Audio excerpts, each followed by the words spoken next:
ወዲ ሰብ ብራዕዲ ክኽበብ ከሎ ካብኡ ኣይሕለፍ ግዲ ዝብል ኮይኑስ ናብ ዋዛን ጭርቃንን ይዝኣቱ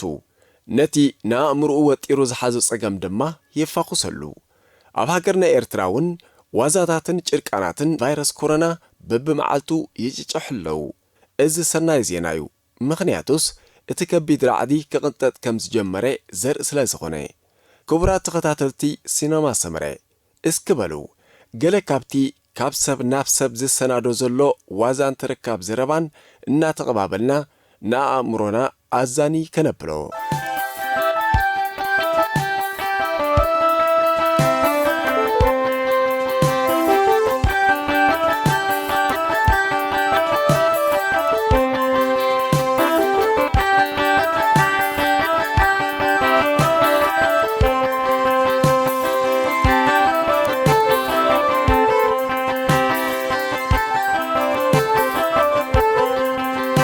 ኣብ ኤርትራ ናሽናል ሎክዳውን ማለት ኣብ ገገዛኻ ተወሸፍ ምስ ተኣወጀ ኣደንጓልን ዝዓቕመን ገዛዚአን ኣብ ገዝአን ኮፍ ኢለን ነበራ ብስድርኡ ዝተሸቐለ ኣብ ወፃእ ዝነብር ወደን ከዓ ኩነታተን ንኽፈልጥ ቴሌፎን ደወለ ሓፍትያ ተቐቢላቶ ናይ ሻቕሎት ሰላምታ ተቐባቢሎም ወዲ ኣቐዲሙ ደሓን ገንዘብ ሰዲድለን ስለ ዝነበረ ዘድልየክን ነገራት ገዚእክን ዶ ክብል ንሓፍቱ ምስ ሓተታ እንታይ ከም ዝገዝኣ ክትዝርዝረሉ ጀመረት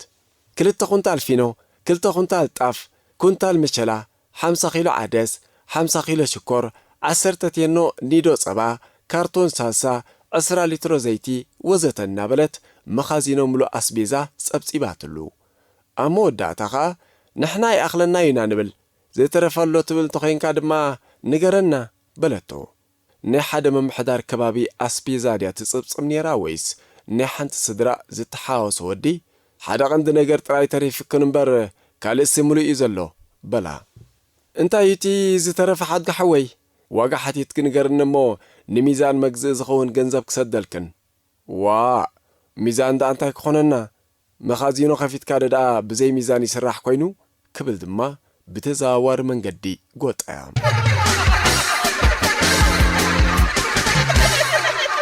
ኣዲ ኣብርሀት ቫይረስ ኮሮና ካብ ዝበሃል ንድሓር ካብ ዝዓረተን ፍሕት ከይበላ ብመንገዲ ጓልጓለን ዜና ኣብ ምክትታልን ተጸሚደን ንግሆ ካብ ምድቃሰን ምስ ተበራበራ ኣርያም ጋለይ ኣታ ኣርያም ክንደይ በጺሖም ሎምኸ ኢለን ይሓትኣ ኣርያም ጓለን ከዓ ሎሚ ደኣ 12 በጺሕና ኣለና ትብለን ዋይ ጠፊእና ኣንታ ፍጣሪ ምሕረት ካውርደልና ባዕልኻ ሓለወና ኣምላኸይ ኢለን ጸሎተን ኣዕሪገን ትም ይብላ ፋዶስ ኣርያም ጓለይ ሕጅኻ ክንደይ በጺሕና ኢለን ይሓትኣ 16 በጺሕና ኣለና ትብለን ናይ ምሸት ከዓ ኸምኡ ሓደ ንግሆ ከም ኣመለን ኣርያም ጓለይ ክንደይ በጺሕና ሕጅኸ ምስ በልኣ ዜና ይሰማዕኩን ክትብል መለሰትለን እንታይ ኮንኪ ክግዳእ ዘይትሰምዒ ነዚ ምንጋር ዲኺ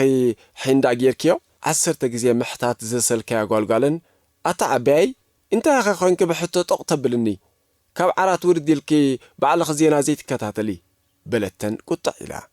ጣንራሕ ጉጥዮ ካብ ሞይቶም ሓሚሞም ሓሊፍኪ ኣይናይ ጥዑይ ዜና ምጽኢክለይ ደኣልኪ ክንዚ ትዕበይለይ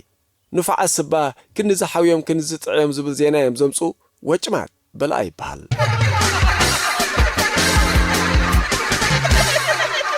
መቸም ኣብ ገገዘኻ ምውሻብ ንዝበዝሐ ህዝቢ ኤርትራ ክሳብ ክንዴናይ ከቢድ ምዃኑ ነቶም እንፈልጦ ኣይጥፍኣናን እዩ ስለ ዝኾነ ከዓ ገገዛኻ ምስ ተባህለ ግዳም ኤርትራ ሰብ ተፈልይዎ ዘይፈለጥ ኣብቲ ፈለማ ሃገራዊ ውሸባ ምስ ተነግረ በዚ ሓድሽ ዓዲ ገዛውቶም ስድራ ኩላቶም ኣብ ገዝኦም ተወሽቦም ነበሩ ድሃዮም ክትገብር ዝመጸት ጎረቤት መዓልኩም ኢላ ቅልቅል ምስ በለት ኣብታ 4x4 ገዝኦም 11 ትንፋስ ተረግሪጎም ጸንሕዋ ወይለይ ሓቂ እንዲ ደኣ እዚ ደገ ክጽሙ ኣይ ህዝቢ ኤርትራ ኩሉ ብዝንዲ ተዳጉይኑ ዘሎ በጃኻትኩም ገሊኹም ናብ ደገ ፍሰሱ በለቶም ሓደ ካብቶም ስድራ ተወሸብ እንዲ ተባሂሉ ክንውሸብ ኢና እምበር እንታይ ዳ ክንገብር ምስ በላ ዋይ ምውሻብን ምኽዛንን ተሓዋዊስኩም ኣሎ ንስኻትኩም ዳ ተኸዚንኩም እምበር ተወሽብኩም ዲኹም ዘለኹም ክትብል ኣስሓቐቶም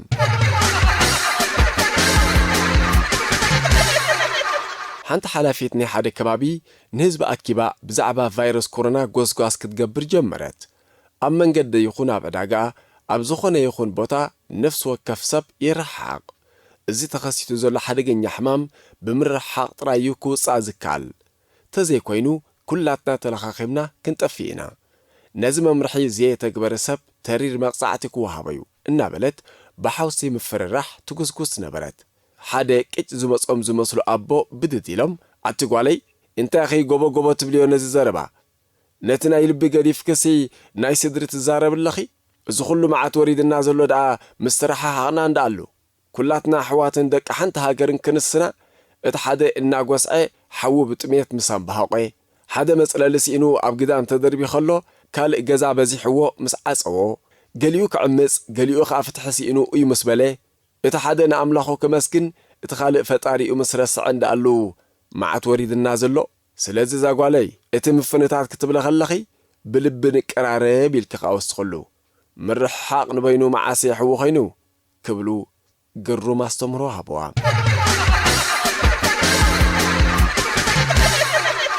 ሓንቲ ኣደ ንቆልዑ ሽኮር ክትገዝእ ናብ ሓደ ድኳን ከደት እሞ ንዋና ድኳን ሽኮር ክንደዩ ክትብል ሓተተታ። ሽኮር ንኪሎ 32 እዩ። ወይለይ እንታይ እዋኑ ደኣ ክንዶ በፂሑ 20 ዶ ይነበረን ምዝ ኮረና እንዲ ሽኮር ተሳኢኑ እምበኣር ኮረና ከዓ ሰብ ተመኒዎ ሽኮር ክቁሕም ጀሚሩ ኢላ ሰላሕ ኢላ ናብ ገዛኣ ተመልሰት።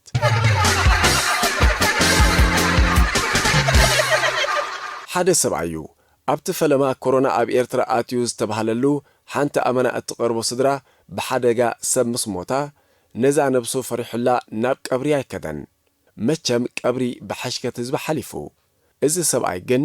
ኣመና ቀራቢኦም ብምንባሩ ነብሱ ፈትዩ ካብ ቀብሪ ብምትራፉ ከም ዝኽዕቦ እናሓሰበ ቅሳነት ሰኣነ። ኣብቲ ሓዘን ተጸንቢሩ ምስ ሓደ ካብ ኣባላት ስድራ እናዓለለ ኣብ ቀብሪ ከም ዝወዓለ ክመስል ደለየ። ኣብ መንጎ ዕላሎም ከዓ ኣንታ ኣብቲ ናይ ኣቦኻ ቀብሪ ሓዝሓዝ ምስከድና ንእከለ እንዴ ብማዕድር እዮ ኢሉ እናቐጸለ ኣቦይ ኣብ ሓዝሓዝ ዘይኮነ ተቐቢሩ ክብል ቆረጾ። ዋይ መልሓሰይ እምበር ሓንጎለይ ደኣ ኪዳነ ምህረት እኮ እዩ ዝብል ዘሎ ኢሉ ክጠውያ ምስ ፈተነ ዋ ኣብ ኪዳነ ምህረት ዘይቀበርናዮ እሞ ኢሉ መለሰሉ። ኣንታ እንታይ ወሪዱኒ ከምኡ ኢለ ክጋጋ ክነብር ኣብዚ ጸጸራ ዝብል ኣፍ እኮ እዩ ምስ በለውን ሕጂ እውን ኣብ ጸጸራት ኣይተቐብረን በሎ። ሽዑ ወዮ ዝቐበረ ንኽመስል ዘረባ ዘብዝሐ ሰብኣይ ኩሉ ምስ ተዓጾ ወይለይ ኣንታ ነዚ ሰብኣይ ኣበይ ዲኹም ሸኪዕኩሞ በሎ ከይተፈለጦ።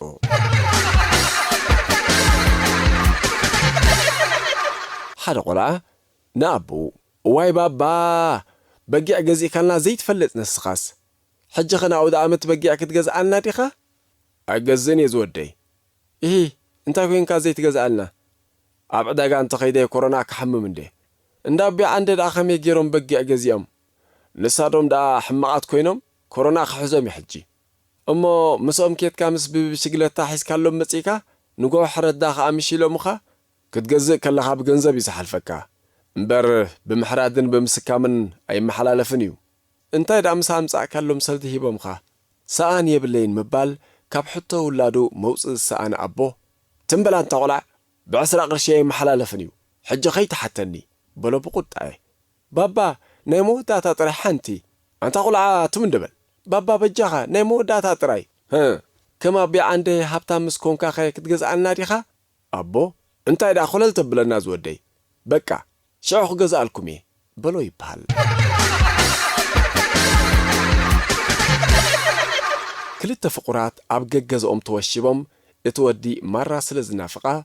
ኣብኡ ኸሎ ኸዓ እቲ ዝለመዶ ስለ ዝተረኣዮ ቴሌፎን ደው ኢሉ ሃኒ ሎሚ ደኣ ዘይንራኸብ ማራ ናፊቐክየ ዘለኹ ገለታት ምስ በላ እዚ ግዜ ትሪዮ እንዲኻ ዘለኻ ሎሚ ዝእመን ሰብ የለን በለቶ። ወዲ ምስቲ ዘሕልፍዎ ዝነበሩ ህይወት ኣተኣሳሲሩ ጋን ስለ ዝኾኑ ካብኡ ኣይትሕለፍ ኢሉ ኣንቲ እንታይ ዓይነት ሰብ ኢኺ መጋፍፍቲ ኸበርታ ዝነበርናሲ ድሮ ክሕዳ ኣቢልክኒ ኣነ ደኣ እሞ ካባኺ ዝበለጻ ክረክብ ጸገም ዘይብለይ በላ። ጓል ከዓ ብዘረብኡ ቅጭ መጺዋ ባይዝሓወይ መጋፍፍቲ ኮሮና ይፍጠረልካ ኢላ ኣጽወቶ።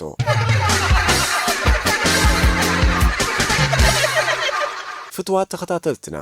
እዚ ትሕዝቶ ቁሩብ መለሳ ክኾነኩም ተስፋ ኣዳለውቲ ሲነማ ሰመረዩ ካብዚ ግናይ ክስተት ይሰውረና